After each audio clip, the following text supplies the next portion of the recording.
Welcome to The Explainer. Today we're looking at what happens when a night meant to celebrate a free press gets turned on its head by an act of violence. We're going to break down the attack at the White House Correspondents Dinner and the pretty incredible global reaction that came right after.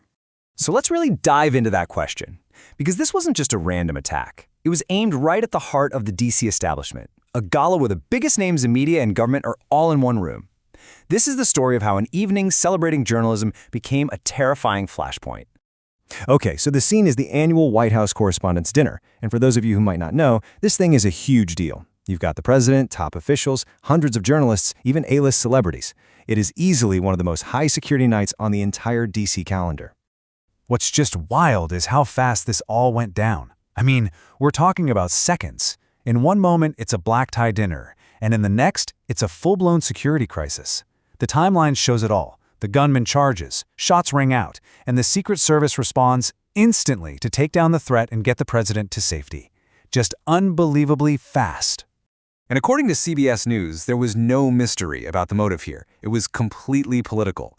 The attacker apparently told authorities he wasn't just shooting randomly, he was specifically going after officials from the Trump administration. It's about as clear-cut an example of intended political violence as you can get. So let's look at that immediate response. How did law enforcement and security manage to get control of what could have been an absolute catastrophe? Well, the bottom line is, under the most intense pressure imaginable, the security plan worked. It really worked. The attacker was stopped before he ever made it into the main room. And most importantly, the president, the first lady, and every single guest were confirmed to be safe just moments later. It was way too close for comfort, but a major disaster was averted. And you know that feeling of just pure gratitude and relief? That was one of the very first things we heard from the international community.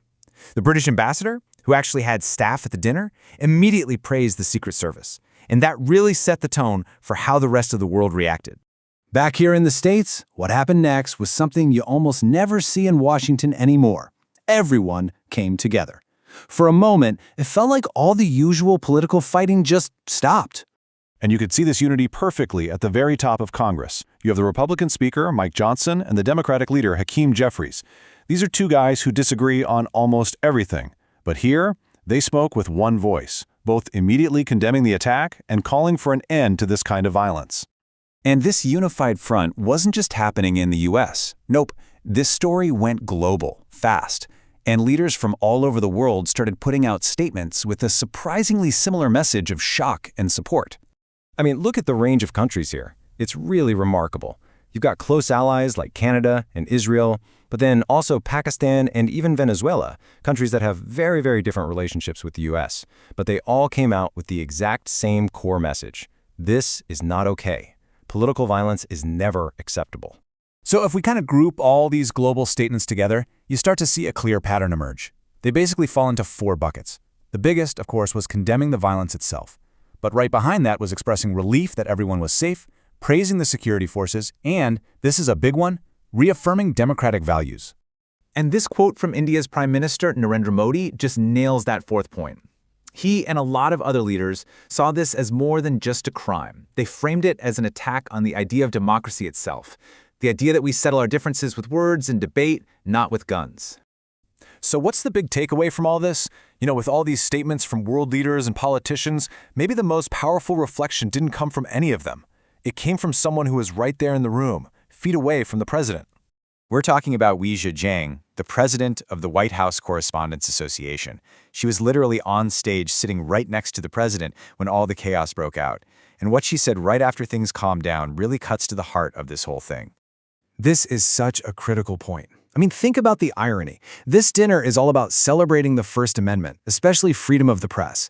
And she immediately made the connection that this act of violence was a direct threat to those very freedoms, reminding everybody that these rights we value so much, well, they're not guaranteed, they're fragile. And so that's where we're left. For a brief moment, this horrible attack created this wave of unity, both at home and around the world. So the question we have to ask ourselves is, what does that really mean? Is it a hopeful sign that deep down, there's still some lines that nobody thinks we should cross? Or is it just a scary reminder of how close we are to those lines all the time?